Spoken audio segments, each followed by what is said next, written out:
우리 한번 따라해 보겠습니다. 주님을 위한 희생은 칭찬과 복을 가져온다.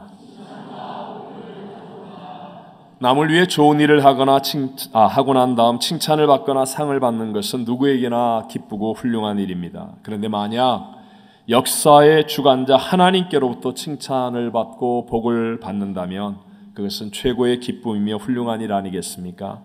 오늘 본문에는 예수님께 칭찬과 복을 받는 한 여인이 나옵니다. 함께 13절 말씀을 읽어보겠습니다.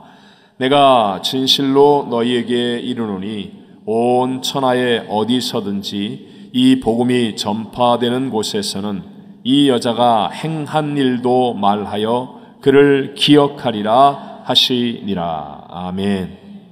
신약 성경에 단 2번밖에 안 나오는 단어 기억하리라. 오늘 이 예수님의 존귀한 성찬과 함께 성찬을 대할 때마다 기억하리라. 그리고 함께 복음이 전파되는 곳에는 이 여자가 행한 일을 말하여 그를 기억하리라 라고 오늘 말씀으로 나온 것은요, 어마어마한 칭찬과 복이라는 것이죠. 예수님이 이런 칭찬과 복을 주시는 것은 분명히 이 여자가 행한 일 때문이라고 말씀하십니다. 사실 이 여자의 자라온 환경이나 배운 학문, 주변 상황들은 그렇게 칭찬받을 만하지는 않습니다. 그렇다면 도대체 이 여인이 행한 일이 무엇이기에 주님이 이토록 칭찬하고 복을 주시는 것입니까? 저는 오늘 주님이 위한 희생은 칭찬과 복을 가져온다라는 제목으로 이 시대를 살고 있는 저와 여러분에게 주시는 3가지 은혜를 함께 나누고자 합니다. 첫 번째, 이 여인은 주님을 위해, 누구를 위해? 자기의 것을, 누구의 것을 어떻게 했어요? 희생하는 일로 칭찬과 복을 받았습니다. 본문 6절과 7절을 다 같이 읽어보겠습니다. 예수께서 베다니 나병 환자 시몬의 집에 계실 때에 한 여자가 매우 귀한 향유 한 옥합을 가지고 나와서 식사하시는 예수의 머리에 부으니. 아멘. 지금 나오는 베단이라는 마을 이름은 가난한 자들의 집이라는 뜻입니다. 바로 나사로가 죽었다가 살아난 곳이고 가난한 마르다와 마리아가 함께 살고 있는 곳입니다. 오늘은 나병 환자 시몬의 집이라고 했으니 역시 가난한 사람의 집입니다. 그런데 그런 환경에서 한 여자라고 기록된 다른 성경들을 보면 나사로의 여동생 마리아, 이 마리아가 예수님의 머리에 아주 귀한 나드 향유 한 옥합, 인도산 비싼 향유를 다 부어드렸다고 말씀합니다. 오늘 성경에는 이 향유에 대해서 비싼 값에 팔아라고 나오지만 마가복음에는 300데나리온 이상에 팔아라고 말씀합니다. 한 데나리온은 당시 노동자들의 하루 품삯으로 볼 때 300데나리온 이상이라고 한다면 300일치 이상의 품삯을 말하니까 거의 1년치 연봉을 다 쏟아 부은 것이라고 할 수 있습니다. 저도 목회를 하면서 건축을 할 때 1년치 사례비를 한 푼도 안 받고 다 헌금으로 드린 적이 있었는데요. 물론 하나님의 은혜로 살았지만 정말로 주님께 죽도록 매달려야 할 만큼 쉬운 일은 아니었었습니다. 아무튼 이 여인은요, 온 마음과 정성을 다해 자기의 가장 귀한 것으로 시집가야 할 처녀에게는 목숨과 같이 소중한 자기의 것으로 주님을 위해 희생했다는 것입니다. 이 희생이 얼마나 크고 놀라웠던지 제자들이 보고 놀라서 분개할 정도로 큰 희생이었습니다. 그럴 때 주님의 반응은 분명하셨습니다. 10절을 읽겠습니다. 예수께서 아시고 그들에게 이르시되 너희가 어찌하여 이 여자를 괴롭게 하느냐? 그가 내게 좋은 일을 하였느니라. 아멘. 여러분, 우리가 주님을 위해 희생하잖아요. 그럼 이해하지 못하는 사람이 괴롭게 할 때도 있겠지만, 그러나 우리 주님은 분명히 좋은 일을 했다고 칭찬하고 복을 주십니다. 주님을 위해 희생하는 만큼이 바로 주님께 칭찬을 듣고 복을 받을 내 그릇의 크기라는 것을 믿게 되시기를 바랍니다. 자, 우리에게 그 일을 가르쳐주기 위해 믿음의 조상 아브라함을 세우셨잖아요. 그래서 믿음의 조상인 아브라함의 생애를 보면 우리가 잘 알 수 있습니다. 하나님 먼저 아브라함을 택하여 부르시고 그 다음에 창세기 15장에서 하나님께서는 아브라함과 언약을 맺으십니다. 무엇을 맺어요? 언약. 창세기 15장 17절만 읽어보겠습니다. 해가 져서 어두울 때에 연기 나는 화로가 보이며 타는 횃불이 쪼갠 고기 사이로 지나더라. 아멘. 언약을 맺을 때는요, 짐승을 죽여서 쪼개어 놓고 그 사이를 지나갑니다. 왜냐하면 이렇게 맺은 언약은 지키지 않으면 이 쪼개진 짐승처럼 죽임을 당한다는 어마어마한 약속이기 때문에 그렇습니다. 그런데 성경을 보면 놀라운 것은요, 타는 횃불로 하나님만 이 쪼갠 고기 사이로 지나가셨다라고 말씀합니다. 그것은 아브라함이 지키든 안 지키든 상관없이 하나님은 반드시 지키겠다고 하는 하나님의 희생을 우리에게 보여주는 것입니다.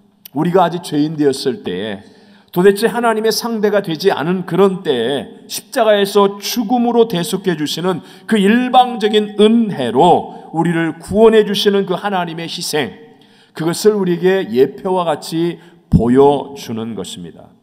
우리가 기억해야 할 일이 있습니다. 그것은 약속, 언약은요, 반드시 희생이 있어야만 지켜질 수 있다라는 것이죠. 약속은 뭐가 있어야 돼요?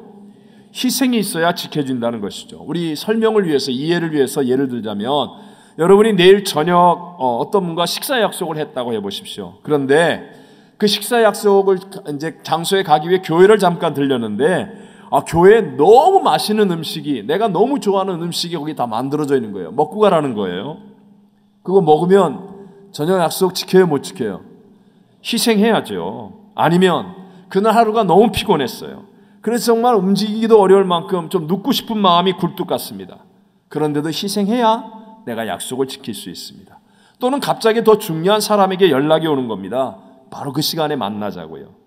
내가 만약 약속을 지키려고 한다면 이 모든 것을 희생해야 하지 않겠습니까? 요즘 결혼이 힘들다고 말하는 이유도 결혼은 언약이기 때문에 희생이 있어야만 지켜질 수 있는 것인데 너무나 희생을 모르고 있기 때문에 그렇습니다. 과거에 우리 한국은 다 가난했죠. 여기 연세드신 분들은 다 어린 시절에 그런 것들 다 경험하죠. 어떤 집은 오빠가 하나 있는데 그 오빠가 성공해야 우리 집이 산다고 해서 딸들과 동생들은 다 공장 같은 데서 일을 하면서 오빠 뒷바라지하고 집을 부양하기도 했습니다. 꼭 그렇지는 않았어도 적어도 희생은 알았었다는 것입니다. 초창기 이민교회 개척자들도 마찬가지였었습니다. 그런데 시간이 지나고 말세가 되면 될수록 점점 사람들은 희생을 모르고 또 희생을 피하고 있습니다. 디모데후서 3장 1절과 2절만 읽어보겠습니다. 너는 이것을 알라. 말세에 고통하는 때가 이르러 사람들이 자기를 사랑하며 돈을 사랑하며 교만하며 비방하며 부모를 거역하며 감사하지 아니하며 거룩하지 아니하며, 쭉 이렇게 얘기하는데요. 말세에 고통하는 데의 특징은 다 자기를 사랑하고 돈을 사랑하고 쾌락을 사랑하고 희생이 없다는 거예요. 희생이 없어지니까 점점 아름다움도 없어지고 가슴진한 감격도 없어지고 생명력도 없어집니다. 희생을 안 하려고 하니까 더 많이 가졌는데도 없어지면 어떻게 하나 불안해하고, 더 많이 배웠는데도 힘들면 어떻게 하나 마귀가 주는 두려움에 사로잡히게 되는 겁니다. 두려움에 빠지면 포로 인생이 되지만, 그러나 희생하면 가치가 흘러나오는 프로 인생이 되는 것을 믿으시기 바랍니다. 포로가 되실래요? 프로가 되실래요? 프로가 되십시오. 하나님은 아브라함에게 먼저 희생을 보여주셨잖아요. 창세기 15장에서 그 언약, 너 안 지켜도 내가 지킬 거야. 그러면서 하나님이 친히 희생하여서 쪼갠 고기 사이로 지나가는 거예요. 그리고 난 다음 아브라함에게도 희생을 배워서 실천하게 하십니다. 22장에 보면 아브라함에게 아들 독자 이삭을 번제물로 드리라고 말씀합니다. 그리고 희생을 보고 배웠던 아브라함은 하나님 앞에 믿음으로 희생하지요. 독자 이삭을 바치려고 합니다.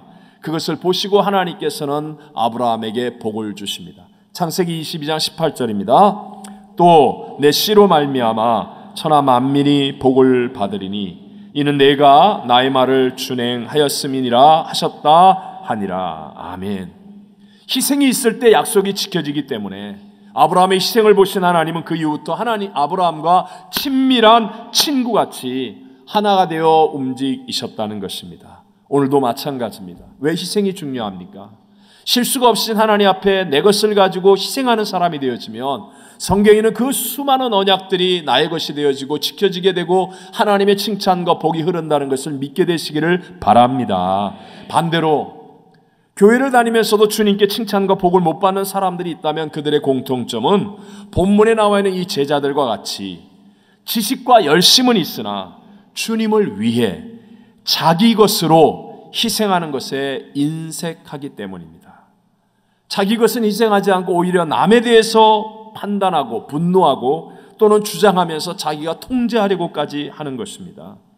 그럼 여러분, 왜 우리가 이렇게 희생을 못하는 것일까요? 두 번째로 선악과를 따먹은 결과로 이분법적 사고, 무슨 사고라고요? 이분법적 사고가 바로 주님을 향한 희생을 막고 있다는 것입니다. 우리가 잘 아는 것처럼 에덴 동산의 그 모든 복을 잃어버린 이유는 하나님이 먹지 말라고 하신 말씀을 불순종하여 선악을 알게 하는 열매를 따먹고 즉시로 영이 죽은 다음부터 인간이 스스로 선악을 판단하는 삶이 되었기 때문입니다. 지금도 우리들은요, 아담과 하와의 혈통으로 태어났기 때문에 옳다 그르다 잘했다 잘못했다 맞다 틀리다 내 편이다 네 편이다 하면서 선과 악의 이 이분법적 사고에 갇혀서 주님을 바라보지 못하는 거예요. 주님을 바라보지 못하고 주님을 위해 희생하는 삶을 살아가지 못하고 있다는 것이죠. 예를 들어서 우리가 잘 아는 우리 여호수아서 2장에 나오는 여리고성의 기생 라합의 이야기. 이스라엘의 정탐꾼이 왔을 때 기생 라합이 그들을 숨겨줍니다. 근데 여리고 왕의 군사들이 찾아와서 여기 정탐꾼 있지? 끌어내 라고 말할 때 그때 없다고 거짓말을 하면서 이미 떠났다고 말하지요. 이것을 가지고 어떤 사람들은 라합이 거짓말을 했으니 죄다, 잘못했다, 라합은 기생이니까 틀렸다, 뭐 이런 식으로 고민하는 사람들이 있습니다. 이분법적 사고로 주제를 잘못 선택하여 접근하고 있기 때문에 그렇습니다. 우리가 성경이 주는 메시지가 무엇입니까? 기생 라합이 거짓말을 했느냐 아니냐가 아니라 그녀는 믿음의 용기를 가지고 하나님 나라를 위해서 무엇을 했다? 희생했다는 거예요. 그걸 보라는 거예요. 믿음으로 하나님을 위해 희생했다. 왜요? 들통나면 기생 라합은 죽는 겁니다. 이스라엘 정탐꾼을 숨겨주는 게 어려워요? 아니면 고발하는 게 쉬워요? 어느 게 어려워요? 숨겨주는 것은 목숨을 내놓고 희생하는 일이란 말입니다. 하나님이 성경을 통하여 우리에게 보라고 하는 것은 믿음으로 희생하는 사람에게 상이 있다, 칭찬이 있다, 이거 보라고 하는데 죄인이다 아니다, 잘했다 틀렸다, 뭐 방법이 맞다 그르다 이러고 앉아있으니까 믿음의 희생이 우리 삶에 없는 거예요. 세상 만사를 지금도 맞다 틀리다, 옳다 그르다, 잘했다 잘못했다, 내 편이다 네 편이다, 이런 이분법에 붙잡혀서 살면 늘 판단하고 내 뜻대로 안 되니까 분노하고 자기 통제 안에 들여놓으려고 하니까 힘들고, 그러니까 주님은 잊어버린 채 교회 와서도 주님을 위한 희생은 전혀 없이 그냥 그런 논리 속에서만 그냥 살아가고 있는 것입니다. 예를 들어 성가대가 칸타타 연습을 하는데 맞고 틀리는 게 있어요? 맞고 틀리는 게 있어요? 희생하느냐 안 하느냐예요. 대답을 안 하네. 하나님의 영광을 나타내면 이 곡이 맞고 틀리고가 아닙니다. 내가 희생하느냐 안 하느냐. 우리가 봉사를 할 때도 마찬가지고요, 선교를 할 때도 마찬가지고요, 무슨 일을 하든지 맞고 틀리고 옳고 그러고 내 마음에 들고 안 들고 그러면 이미 끝이에요. 역사의 주관자 하나님을 바라보고 주님을 위해 내가 희생하는 믿음의 용기를 가지면 반드시 하나님의 칭찬과 복이 흐르게 됨을 믿게 되시기를 바랍니다. 베스트셀러 작가인 필립 얀시의 책 내 눈이 주의 영광을 보내에도 소개되어 있고요, 또 영화로 제작되기도 했던 어네스트 고든의 책 콰이 계곡을 지나서 Through the Valley of the Kwai, 여기에 나오는 실화입니다. 실화. 2차 세계대전 때 미국과 연합군 포로들이 잡혀서 110도가 넘는 태국 정글에서 콰이강의 다리를 건설하는데 얼마나 험악한 상황이었던지 1마일을 가는데 393명이 죽을 정도였답니다. 저 사진은 굉장히 관광지답게 이렇게 찍은 사진이고요, 이게 뭐 이렇게 굉장히 험악했다고 그래요. 저도 안 가봐서 잘 모르는데, 그러다 보니까 이 포로들은요, 생존 경쟁 속에서 그 국물 속에 야채 한 덩어리 더 먹기 위해서 서로 싸웠고, 부족한 식량, 열악한 환경 가운데 서로를 판단하고 증오하고, 그리고 절도, 주먹다짐 등 생존을 위한 광기만이 수용소를 지배했습니다. 근데 그 가운데 24살의 영국군 장교 어네스턴 고든도 있었는데요. 장티푸스 이질에 걸려서 다리 감각을 완전히 잃어버리고 회복 불가능한 포로들을 던져놓는, 썩어가고 냄새나고 가장 더러운 죽음의 집이라는 곳으로 옮겨졌습니다. 그는 이제 부모님에게 마지막 편지를 쓰고 죽음을 기다리고 있었습니다. 같은 시간 공사장에서 작업한 후 공사 도구를 점검하던 일본군이 삽 하나가 사라졌다는 거예요. 그리고 가져간 포로는 나오라고 막 하지만 모두가 침묵할 뿐이었습니다. 화가 난 일본 군인들이 안 나오면 다 죽이겠다고 총뿌리를 들이대자 한 사람이 제가 그랬습니다 하고 나옵니다. 두려운 침묵을 깨고 나온 그 사람을 일본 군인들은 군알발로 짓밟고 개머리판으로 머리를 때리고, 그래서 결국은 계속 맞으면서 피투성이가 된 머리에서 골이 흘러나와 죽었습니다. 근데 조금 후에 알고 보니까 재고조사가 잘못된 것이었습니다. 그때 모든 포로들에게 떠오른 성경 구절이 요한복음 15장 13절. 사람이 친구를 위하여 자기 목숨을 버리면 이보다 더 큰 사랑이 없나니. 이름 없는 그 한 사람의 희생 이후에 그 희생의 아름다움을 보았던 포로들의 태도가 달라지기 시작하더랍니다. 이제는 일본군이 옳다 그르다, 네가 맞다 틀리다, 내 편이다 네 편이다, 분노하고 정죄하지 않고 서로 사랑하고 도와주는 희생이 확산되어지기 시작했습니다. 자발적으로 병자들을 간호하기 시작했고, 음식을 서로 나누고 배설물을 치우고 죽은 이들을 위해서 장례를 치렀습니다.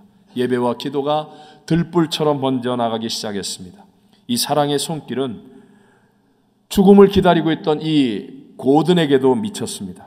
그래서 동료들이 찾아와서 고든의 마비된 다리를 밤새 주물러 주었고, 죽음의 집에서 깨끗한 숙소로 그를 옮겨 주었습니다.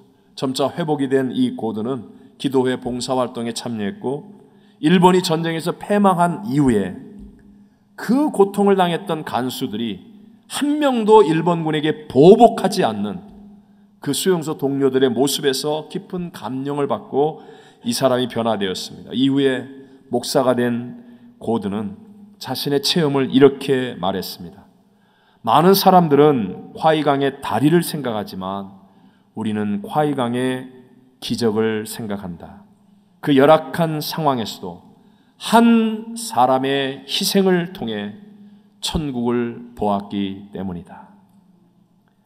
가든지 보내든지 돕든지의 사명으로 오늘 출발하는 페루단기 선교팀과 우리 함께 중보기도하는 모든 성도님들이 맞다 틀리다, 잘했다 잘못다, 옳다 그르다 이런 선악 판단을 다 내려놓고 오직 주님을 향한 자신의 희생을 통해서 하나님의 칭찬과 복을 받는 새 역사를 일으키게 되시기를 주의 이름으로 축원합니다. 마지막 세 번째로요, 믿음으로 바로 누가? 내가. 다시 한번, 믿음으로 바로 누가? 내가. 언제? 지금. 누구를 위해? 주님을 위해. 희생하는 쪽을 어떻게 하라? 선택하라는 것입니다. 이 여인이 지금 마리아가 예수님께 옥합을 부은 시간은 예수님이 십자가를 지시기 바로 일주일 전이었습니다. 이 타이밍이 아니면 다시는 이런 기회가 오지 않았습니다. 이 여인은 그거 몰랐습니다. 하지만 바로 지금 자신의 것을 주님을 위해 희생할 수 있었기 때문에 바로 이 놀라운 기회에 예수님의 십자가의 죽으심을 위하여 그 장사를 준비하는 최고의 사명을 감당하는 아름다운 업적의 여인이 될 수 있었다는 것입니다. 인생은 언제나 선택입니다. 그런데 성경의 선택의 원리는 바로 지금 내가 희생하는 쪽을 선택하라고 말씀합니다. 우리가 잘 알고 있는 열왕기상 3장에 나오는 믿지 않은 사람들도 인용하는 솔로몬의 그 지혜로운 재판의 이야기가 있죠. 한 집에 사는 두 여자가 비슷한 시기에 아이를 낳아서 키운 지 사흘 만에 그만 한 여자가 자다가 자기 아이를 이렇게 깔아서 죽입니다. 그러자 깨어보니까 자기 아기는 죽어있고 옆에 아이는 잠들어 있어요. 그러니까 얼른 죽은 아이와 옆에 아이와 바꿔치기를 하고 두 사람이 다 서로 산 아이가 내 아기라고 우기는 거예요. 그때 솔로몬이 재판을 하는데 칼을 가져오라 하면서 서로 양보하지 않으니까 죽여서 반을 쪼개어 나누어 주겠다. 그러면서 칼로 아이를 치려고 하는 거예요. 그래서 그 아이의 진짜 어머니는 마음이 불붙는 것 같아서 자식을 살리기 위해 자기가 희생하는 쪽을 선택합니다. 반대로 가짜 엄마는 자식을 살리기 위한 희생이 없습니다. 그래서 솔로몬은 자식을 위해 자기가 희생하는 쪽을 선택한 여인이 진짜 어머니다라는 명판결을 내렸습니다. 여러분, 현대사회는 서로를 짓밟고서라도 이겨야 하는 지나친 경쟁 사회가 되었습니다. 희생이 없습니다. 내가 희생하는 것은 바보라고 생각합니다. 경쟁하니까 더 큰 스트레스가 우리의 삶을 희생보다 더 짓누르고 있습니다. 근데 여러분, 경쟁이 없는 길이 하나 있습니다. 그 길이 십자가의 길이고 희생하는 길임을 믿게 되시기를 바랍니다. 그래서 여러분, 십자가의 길을 가고 희생하면요, 조금 희생하는 것 같죠? 근데 경쟁자가 없기 때문에 스트레스가 없는 집중력이 생깁니다. 그리고 또한 하나님의 도우심으로 점점 성장하고 발전하여서 결국은 다른 사람보다 더 넓고 깊고 높은 삶을 살아가게 되는 줄로 믿습니다. 제가 지난주에 저를 찾아와서 이제 이렇게 책을 내시는데 글에 서문을 써줬다고 감사하다고 인사하는 목사님과 대화를 나누는데요. 이분도 스리랑카에 선교사로 갔던 분이에요. 아무도 안 간다고 하니까 자기가 희생하는 쪽을 선택하여 갔다 온 그것 때문에 그렇게 귀한 책을 쓰고 그렇게 귀하게 더 쓰임받는 인생이 되어 있더란 말입니다. 요즘 신학교를 졸업하는 분들이 갈 곳이 없다는 말을 한다고 해요. 그러나 여러분, 부르는 곳이 없는 것이지 어떻게 갈 곳이 없습니까? 이 어려운 얘기를 이해하십니까? 자, 오늘날 우리 많은 교회가 부흥하지 않고 있다는 말을 하고 있다고 그래요. 그 말은 부흥을 위해서 할 일이 많다 적다? 많다는 거 아닙니까? 많다는 거 아닙니까? 또 복음이 필요한 선교지는 얼마나 많습니까? 근데 왜 하나님의 부르심은 구하지 않고 자꾸만 세상 눈치만 보고 있을까요? 하나님의 부르심에 응답하면 거기에는 분명히 희생이 있기 때문에 그런 거예요. 하지만 믿어야 합니다. 믿어야 합니다. 주님을 위해서 희생의 길을 선택하면 현재에도 경쟁이 없는 집중력 있는 삶을 하나님이 살게 해주시고 반드시 그 위에 칭찬과 주님의 복을 덮어주시기 때문에 조금만 시간이 지나면 지날수록 더 깊고 더 넓고 더 높은 인생을 살아가게 될 줄로 믿습니다. 교회 내에서도 성도님들이 사역자로서 마찬가지예요. 우리 교회는 이제 딱 두 종류의 명칭만 있습니다. 교역자와 사역자. 교역자 손 들어보세요. 일부 예배는 쫙 다 들었는데 나머지 그럼 사역자 손 들어보세요. 간첩입니까? 그럼 손 안 드는 분은? 여러분들이 다 사역자예요. 하나님 나라의 사역자. 근데 여러분, 사역자로서 포문나고 힘이 안 드는, 그래서 남들도 다 그거 하겠다고 하는 그런 자리만 찾지 마십시오. 그러면요, 괜히 눈총만 받고요, 경쟁하고요. 그런데 희생이 있기 때문에 할 사람이 아무도 없는 그런 일을 선택하면 여러분, 처음에는 희생합니다. 하지만 시간이 지날수록 빛이 나고요, 주님의 칭찬과 복이 임하여서 신앙이 더 넓고 깊고 높아지는 승리자가 될 줄로 믿습니다. 교회에서 임직자 후보를 추천하잖아요. 근데 직분자에게 중요한 것은 저희들은 첫째가 성령 세례가 있어야 되고요, 그리고 주님을 사랑하여서 교회를 위해서 희생할 수 있는 믿음을 갖고 있느냐를 확인하는 겁니다. 옥합 향유를 예수님께 부은 그 마리아에게 분노했던 가룟 유다는 제자들 가운데 돈꾀를 맡을 정도로 눈에 띄는 사람이었지만 그에게 주님은 정말 귀중한 분이 아니었습니다. 그러니까 그 비싼 향유를 높은 왕에게나 부으면 되지 무엇하러 주님께 부어서 아깝게 그렇게 하냐고 생각할 수밖에 없는, 주님을 위해 희생할 수 있는 사람이 아니었어요. 그러니까 결국 제 욕심을 이루기 위해서 주님을 은 30냥에 팔아버리는, 차라리 태어나지 않은 것이 더 좋은 사람이 되고 말지 않습니까?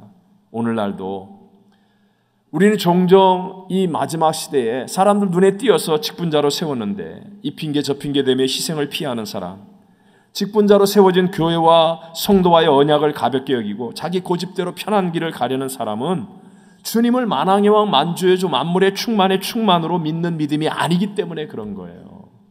특히 교회에서 장로가 된다는 것은요, 이제까지 저희 교회 앞선 분들이 잘해왔던 것처럼 자신과 가족 또는 자기 주변만 챙기는 사람이 아니라 항상 교회 전체를 위해, 그래서 담임 목사의 목회를 도와서 희생할 수 있는 사람으로 훈련되고 준비되어져야 하는 것입니다. 그만한 믿음의 그릇이 만들어져서 마리아와 같이 주님을 위해 감격으로 희생할 수 있을 때, 그때 주님으로부터의 칭찬과 복이 임하여서 교회 전체를 선순환의 역사로 아름답게 만들어가게 될 줄로 믿습니다. 2012년 런던 올림픽에서 유도 81kg급에서 부상을 딛고 극적으로 금메달을 딴 김재범 선수가 있습니다. 근데 이 김재범 선수는 오랫동안 연습할 때도요, 항상 11시 11분에 알람을 울리게 해놨어요. 11시 11분. 식사 시간도 아니고 뭐 하느냐? 크리스찬이거든요. 11시 11분에 알람을 울리게 해서 알람이 울리면 그때 기도하는 거예요. 하루도 안 빼놓고. 왜 11시 11분입니까? 그랬더니 왜요? 1이 제일 많이 나오는 시간이래요. 1111. 그러니까 반드시 1등을 해서 내가 금메달을 따겠다. 그 목적과 방향을 뚜렷하게 하고 있었기 때문에요, 부상을 딛고 위기를 극복하고 결국은 금메달을 따게 되었다고 간증하는 거예요. 마찬가지로 여러분, 우리의 연수가 얼마 남지 않았습니다. 지금 11월 벌써 한 해의 끝이 가듯 우리의 남은 날수를 계수해야 되는 이때 철저하게 저와 여러분의 인생의 방향과 목적은 예수님이 되시기를 바랍니다. 혹시 여러분 지금 어렵고 힘드십니까? 건강이 안 좋거나 직장과 사업이 어렵고 가정과 삶에 문제가 있습니까? 그럴수록 구원하시고 치료하시고 저주를 막아주시고 부활과 영생의 소망 가운데서 성령으로 충만케 하여 승리를 주시는 예수님께 방향이 올바르게 맞추어져야 합니다. 그리고 그 주님을 위해 내가 정말 예수님께 방향을 맞추었다면 그 주님을 위해서 나의 귀한 것으로 지금 믿음으로 희생하면 반드시 하나님의 칭찬과 복으로 새 역사는 일어나게 될 줄로 믿습니다. 믿음이 뭐예요? 아직 일어나지 않은 것을 바라는 것이고 아직 나타나지 않는 것을 보는 증거로 삼는 게 믿음 아닙니까? 그러니까 지금 어려울수록, 지금 힘들수록 반드시 하나님의 칭찬과 복이 임할 그 유일한 길인 주님을 위해 희생을 결단하여 보십시오. 그러면 반드시 여러분의 인생에도 역전승이 나타나고 이 여인과 같이 존귀해지는 복을 누리게 될 줄로 믿습니다.